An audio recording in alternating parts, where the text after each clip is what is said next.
আসসালামু আলাইকুম রহমতুল্লাহ। আলোর ইসলাম নলেজ চ্যানেলে আপনাদেরকে স্বাগতম। আজ আমি আপনাদের সঙ্গে আলোচনা করব আজ পবিত্র জুমার দিনে বা রাতে এই এক শব্দের দোয়াটি মাত্র 3বার যদি আপনি পড়তে পারেন অথবা একবার যদি আপনি পড়তে পারেন, আপনার জীবনের সমস্ত গুনাহ মাফ হয়ে যাবে। এই আমলটি করার কারণে আল্লাহ তাআলা আপনার উপর খুশি হয়ে যাবে, আপনার ভাগ্য খুলে যাবে, কপাল খুলে যাবে। এবং যাদের পরিবার সংসারে রিজিকে সমস্যা রয়েছে, অনুরোধ করব আপনারা আমলটি করবেন। প্রিয় দিনী ভাই এবং বোনেরা, আপনারা অনেকেই কষ্টে আছেন, অনেকেই অভাবে আছেন, অনেকেই ঋণগ্রস্ত হয়ে গিয়েছেন, আপনি ঋণের টাকা পরিশোধ করতে পারছেন না। এবং এমন অনেক মানুষ রয়েছেন যারা অসুস্থ এবং ডাক্তার দেখাচ্ছে, অনেক ট্রিটমেন্ট নিচ্ছে, মেডিসিন খাচ্ছেন, কিন্তু কোনোভাবেই ভালো হচ্ছে না। এবং এমন অনেক মানুষ রয়েছে যারা ব্যবসা করে, কিন্তু তাদের ব্যবসায় কখনোই লাভ হচ্ছে না, অর্থাৎ তারা ব্যবসা করে লস খাচ্ছে। তো আজকে আমি আপনাদের যেই দুরূদ এবং যেই আমলটির কথা বলবো, এই দুরূদটি এবং আমলটি যদি আপনি করতে পারেন, আপনার জীবনের সমস্ত গুনাহ মাফ হবে। আপনার পরিবার সংসারে অভাব থাকলে তা দূর হবে। যদি আপনি ঋণগ্রস্ত হয়ে থাকেন, আল্লাহ তাআলা আপনার ঋণ পরিশোধের ব্যবস্থা করে দিবেন। এবং আপনি যদি প্রকৃতপক্ষে অভাবী হয়ে থাকেন এবং অসুস্থ হয়ে থাকেন, আল্লাহ তাআলার পক্ষ থেকে আপনার উপর সাহায্য আসবে ইনশাআল্লাহ। প্রিয় দিনী ভাই এবং বোনেরা, অন্যান্য দিনের তুলনায় আমরা সবাই জুমার দিনে একটু বেশি গুরুত্ব দিয়ে থাকি, কেননা এই জুমার দিন আমরা অনেকেই ছুটি পেয়ে থাকি। আর এই জুমার দিন আমি যদি একটু আল্লাহ তাআলার কাছে দোয়া করি, তাহলে কিন্তু আমাদের জীবনটা আরও একটু সুন্দর হবে এবং আমরা সুন্দরভাবে আরাম আয়েশ করতে পারবো। আল্লাহ তাআলার কাছে আপনি যদি এই দোয়াটি পরে শুক্রবার দিনে অথবা রাতে যে কোনো সময় দোয়া করতে পারেন, আল্লাহ তাআলা আপনার ভাগ্য পরিবর্তন করেও দিতে পারেন। তাই অনুরোধ করছি, জীবনে একবার হলেও জীবনের সমস্ত গুনাহ মাফের জন্য আমলটি একবার হলেও করবেন। এই উদ্দেশ্যে ভিডিওটি না টেনে একদম শেষ পর্যন্ত দেখতে থাকুন। অনুরোধ করছি, আমরাই এই প্রথমবার নারীদের ছবি ছাড়া কিংবা হারাম কোনো ছবি ছাড়া ইউটিউব এবং ফেসবুকে ভিডিও দিয়ে থাকছি। এরকম ভিডিওগুলি যদি আপনি আপনার ফোনে পেতে চান, এজন্য অবশ্যই আলোর ইসলাম নলেজ চ্যানেলটিকে সাবস্ক্রাইব করে রাখুন এবং ভিডিওটির কমেন্ট বক্সে মাত্র 3বার আমিন লিখে উন্মুক্ত দোয়ায় শরিক হয়ে থাকুন। তো চলুন শুরু করি। জুমার দিন সপ্তাহের শ্রেষ্ঠ দিন। এই দিনের সব মর্যাদা ঈদ উল ফিতর ও ঈদ উল আজহার মতোই মুসলমানদের কাছে এই দিনটি অপরিসীম গুরুত্বপূর্ণ, ফজিলতপূর্ণ একটি দিন। আল্লাহ তাআলার কাছে জুমার গুরুত্ব এত বেশি যে পবিত্র কোরআনে মহান আল্লাহ তাআলা জুমা নামে একটি স্বতন্ত্র সূরা নাজিল করেছেন। রাসূল সাল্লাল্লাহু আলাইহি ওয়াসাল্লাম বলেছেন, যেই দিনগুলোতে সূর্য উদিত হয় ওই দিনগুলোর মধ্যে জুমার দিন হলো সর্বোত্তম দিন। এই দিনে আদম আলাইহিস সালামকে সৃষ্টি করা হয়েছে। এই দিনে আদম আলাইহিস সালামকে জান্নাতে প্রবেশ করানো হয়েছে এবং এই দিনে তাকে জান্নাত থেকে বের করে দেওয়া হয়েছে। আর এই দিনে কিয়ামত অনুষ্ঠিত হবে। ইসলাম প্রিয় দিনী ভাই এবং বোনেরা, আমরা যদি নবীজির মেয়ে হযরত ফাতেমা রাদিয়াল্লাহু তাআলা আনহার জীবনী একটু ঘুরে আসি, তাহলে দেখা যাবে যে হযরত ফাতেমা রাদিয়াল্লাহু তাআলা আনহা কিন্তু আল্লাহ তাআলার সাথে ভালো একটি গভীর সম্পর্ক করেছেন। আর সেই কারণে সে কিন্তু জান্নাতের সকল মহিলাদের সরদারিনী হবেন। হযরত ফাতেমা রাদিয়াল্লাহু তাআলা আনহা পৃথিবীর আরাম আয়েশ কেন ত্যাগ করলেন? তারা কিন্তু চাইলে আল্লাহ তাআলার কাছ থেকে অনেক কিছু চেয়ে নিতে পারতেন। যেমন আপনাদেরকে একদিনের কথা বলি। একদিন হযরত ফাতেমা রাদিয়াল্লাহু তাআলা আনহা জায়নামাজে বসে কাঁদছিলেন, তার দুই চোখে পানিতে যেন নয়ন ভেসে যাচ্ছিল। এরপর হজরত মুহাম্মদ সাল্লাল্লাহু আলাইহি ওয়াসাল্লাম মা ফাতেমা রাদিয়াল্লাহু তাআলা আনহার বাড়িতে আগমন করলেন বা তাশরিফ আনলেন। রাসূল সাল্লাল্লাহু আলাইহি ওয়াসাল্লাম ফাতেমার ঘরে প্রবেশ করে দেখতে পেলেন ফাতেমা রাদিয়াল্লাহু তাআলা আনহা জায়নামাজে বসে কাঁদছে।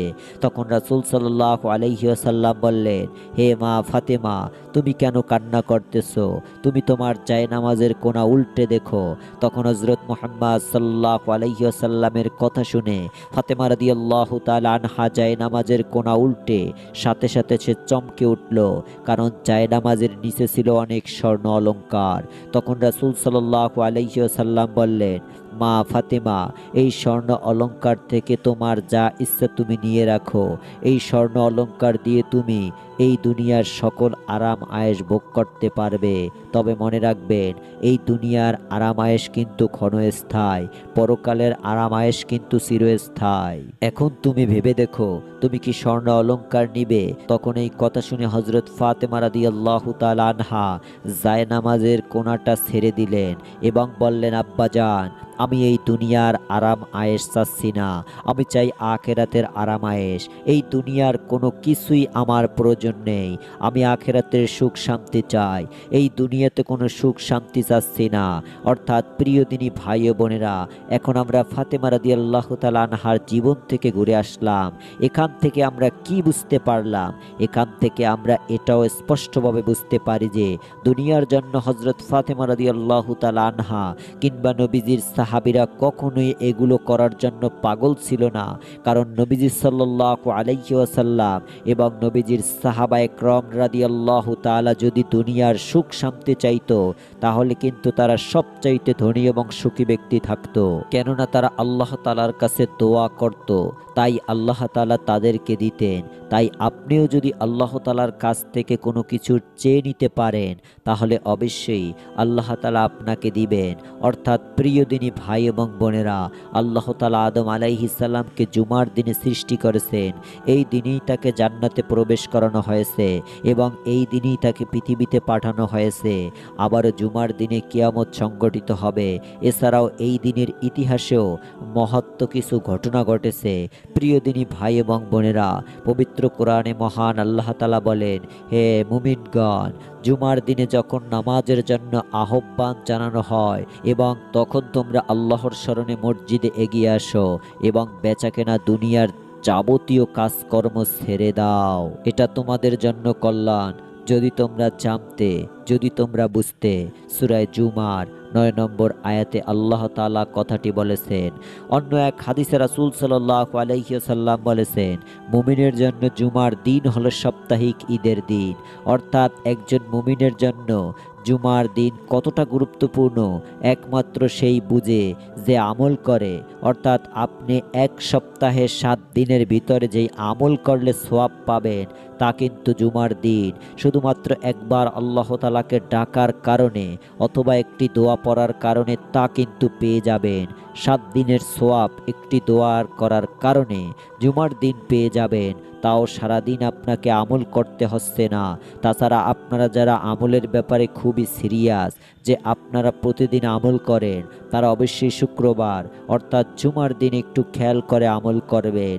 কারণ এই দিন আপনাদেরকে যে আমলগুলোর কথা আমি আপনাদেরকে বলবো, যে আমলগুলো যদি আপনারা করতে পারেন, ইনশাআল্লাহ নিমিষেই আপনাদের মনের আশা আল্লাহ তাআলা পূরণ করে দিবেন। আপনাদের গুনাহ মাফ তো হবেই এবং তার সাথে সাথে আপনার মনের আশা পূরণ হবে।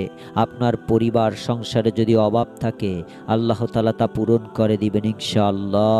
এবং বোনেরা, আমি আশা করি আপনারা অত্যন্ত মনোযোগ সহকারে সূরাটি শুনছেন। যারা সূরাটি শুনছেন তাদেরকে জানাই আল্লাহ তাআলার পক্ষ থেকে সুসংবাদ। এখন আমি আপনাদেরকে যেই দোয়াটি বলে দিব, খুবই ছোট্ট একটি দোয়া। জুমার দিন আসা মাত্রই অনেকেই অনেক ভুল করে থাকি। টিভি কিংবা সিনেমা দেখে সারা রাত কাটিয়ে দেই, ঘন্টার পর ঘন্টা আমরা টিভি দেখে কিংবা সিনেমা দেখে কাটিয়ে দেই। অথচ আপনাকে আমাকে যেই মৃত্যু গ্রহণ করতে হবে, মৃত্যুর স্বাদ গ্রহণ করতে হবে, এটা কিন্তু আমরা একবার ভেবে দেখিনি। আপনি কি ভেবেছেন যে আপনি সারা জীবন বেঁচে থাকবেন, অথবা আপনি মারা যাবেন, অথবা আপনার কবরে কি হতে পারে? এগুলো কি কখনো ভেবে দেখেছেন? কখনোই ভেবে দেখেননি। যদি আপনি এটা ভেবে দেখতেন, তাহলে আর কখনোই গুনাহের কাজ করতে পারতেন না। তো সর্বপ্রথম আমি আপনাদেরকে দুরূদ শরীফ বলে দিচ্ছি, এরপর দোয়াটি বলে দিচ্ছি। বিসমিল্লাহির রহমানির রহিম। আল্লাহুম্মা সাল্লি আলা মুহাম্মাদি ওয়া আলা আলি মুহাম্মাদ কামা সাল্লাইতা আলা ইব্রাহিম ওয়া আলা আলি ইব্রাহিম ইন্নাকা হামিদুম মাজিদ। আল্লাহুম্মা বারিক আলা মুহাম্মাদি ওয়া আলা আলি মুহাম্মাদ কামা বারাকতা আলা ইব্রাহিম ওয়া আলা আলি ইব্রাহিম ইন্নাকা হামিদুম মাজিদ। এটি আপনারা অবশ্যই মুখস্থ করে নিবেন, এবং অনেকের মুখস্থ রয়েছে, এটি আপনারা পড়বেন। এবং এটি যদি কেউ একেবারে না পড়তে পারেন, বড় হয়ে যায়, তাহলে এটি পড়তে পারেন। ছোট্ট দুরূদ সাল্লাল্লাহু আলাইহি ওয়াসাল্লাম। ঋণ পরিশোধ সম্পর্কে কত সুন্দর উপদেশ নবীজি সাল্লাল্লাহু আলাইহি ওয়াসাল্লাম বলেছেন। তোমাদের মধ্যে সেই ব্যক্তি উত্তম যে উত্তম রূপে ঋণ পরিশোধ করে। তাই আপনারা ঋণ পরিশোধের দোয়াটি পড়বেন। দোয়াটি হলো, আল্লাহুম্মা কফিনি বি হালালিকা আন হারামিকা ওয়া আগনিনি বিফাদলিকা আম্মান সিওয়াক। প্রিয় দিনী ভাই ও বোনেরা, ঋণ মুক্তির জন্য আল্লাহ তাআলার কাছে এই দোয়াটি পরে দোয়া করবেন। ঋণ মুক্তির জন্য আল্লাহ তাআলার কাছে পানা চাইবেন। এবং এই দোয়াটির সময় হলো, আপনারা যে কোনো নামাজের পরে আপনারা এই দোয়াটি পড়তে পারেন। ফরজ নামাজের পরে পড়লে সবচাইতে ভালো হয়। তো এখন আমি আপনাদেরকে গুনাহ মাপের দোয়াটি বলে দিব। গুনাহ আমাদের সবারই রয়েছে, হয়তো কম বেশি। তো এই গুনাহগুলো নিয়ে আপনি চিন্তিত থাকবেন না। এই গুনাহগুলো ক্ষমা করানো সম্ভব, কারণ আল্লাহ তাআলা ক্ষমা করতে ভালোবাসেন। দোয়াটি হলো, আল্লাহুম্মা ইন্নাকা আফুওয়ান তুহিব্বুল আফওয়া ফাফু আন্নি। আরো একটি দোয়া হলো, রব্বি ইন্নী যালামতু নাফসি ফাগফিরলি। তো দর্শক, দোয়াগুলো পরে আমলগুলো করবেন ইনশাআল্লাহ। সকলে ভালো থাকুন, সুস্থ থাকুন। আসসালামু আলাইকুম ওয়া রাহমাতুল্লাহ।